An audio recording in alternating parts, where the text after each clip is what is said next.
Good day, gamers and YouTubers alike. My name is JaDeN, and today I am joined by a very special guest, my cousin, NeoFrame. Yep, that's me. Yes, indeed. And he is going to be joining me whilst we take a look at Land's gameplay on Stadium, where he goes like 33-2, and it's team deathmatch, and it's just a nice little example of mass murder. Yeah, that's impressive. That's a solid round right there. Yeah. Yeah, he's using, I think, an ACOG scope on AK-47. Yep. Yes. So, rather than do the usual sort of banter about the gameplay and the setup, as if any of you saw one of my earlier videos, I said that for the commentaries that we do on other people's gameplays, I'm going to keep it very specifically about the game. Right, because you want people to know that we're evaluating their games specifically. But since this is one of our games, exactly. your games, yeah, it's so just we have a little more freedom. Yeah, we can kind of chit chat about whatever. And actually, you haven't gotten to mess with Black Ops multiplayer. Not a whole lot, just enough to sort of get my feet wet. Right. But no, I haven't really delved into the finer points of it much. Mm-hmm. But you were pretty intense on Modern Warfare 2. Oh yeah. Modern Warfare 2. Yeah, played that thing through it to death. Yep. Nice. No, I never really got into the Treyarch games. Like, World at War was fun. It had its, the zombie moments and whatnot. And I did play Black Ops. I enjoyed the single player.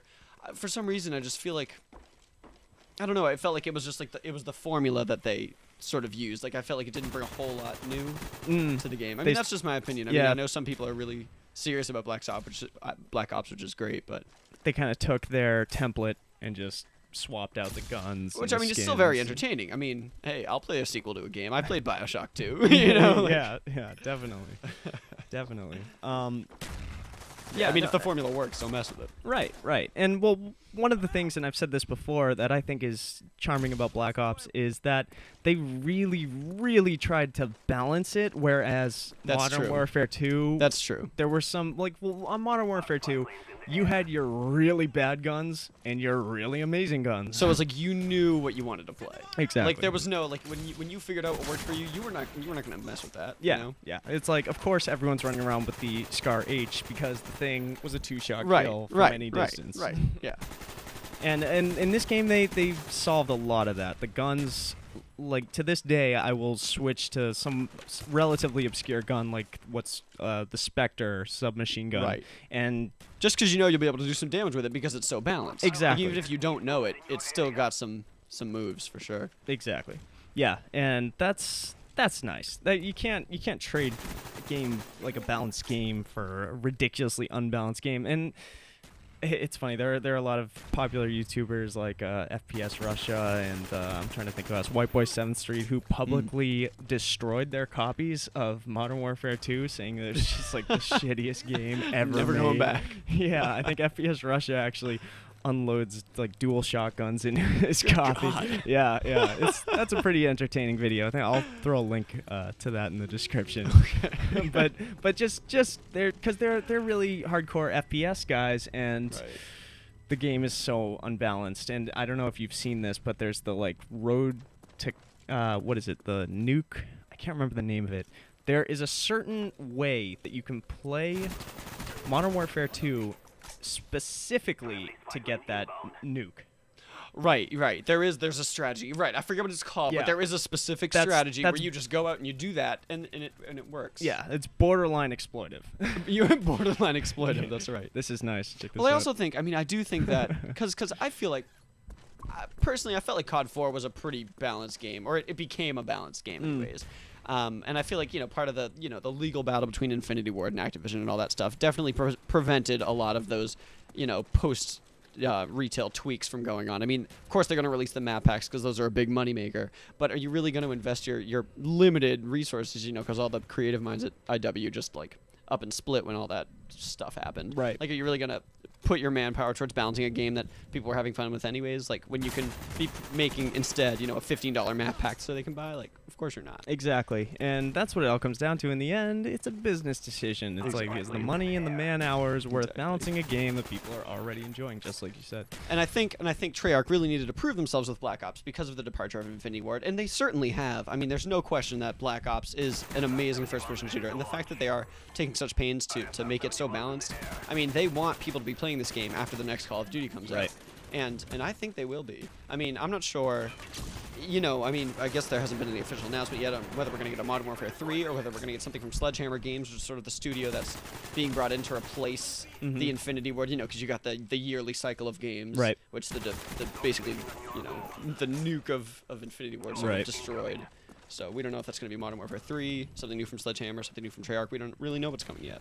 Next. Yeah, no, I'm curious to see what they do. Although one gripe I do have with Black Ops and Treyarch is I feel like the graphics were a step back. Do you? Yeah, do you know what I mean? Like, whenever I see gameplay of Modern Warfare 2, and maybe this is just nostalgia. It could be. Yeah. Well, let me ask, you've played them all on PS3, right? Yes. You haven't played any of them on 360? No. Because I sort of bounced back and forth, and I hate to say this because I know the PS3 is a more powerful, like, by-the-book system. Sure. But I think a lot more developers are a lot more comfortable with the 360, so the graphics they get out of the 360 are superior. And so I do think that the 360 has a slight graphical edge in the cross-platform games, you know. So that's interesting. You know, like the Call of Duties. Yeah. So yeah, I mean, I play both. You know, I've played most Call of Duties on both systems, and the 360 tends to have a graphical edge over PS3. Which is unfortunate but true. That is unfortunate but true. Yeah. As a PS3 owner. I mean, yeah. At the end of the day, I'm a PS3 gamer, but you know.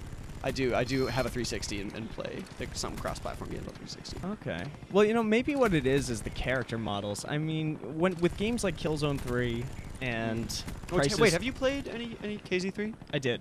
Yeah, I dabbled in the demo. I played the public beta. The demo bored me. Really? But the multiplayer I thought was great. The multiplayer was something that I was like, you know, maybe I might just get this game for the multiplayer. Yeah.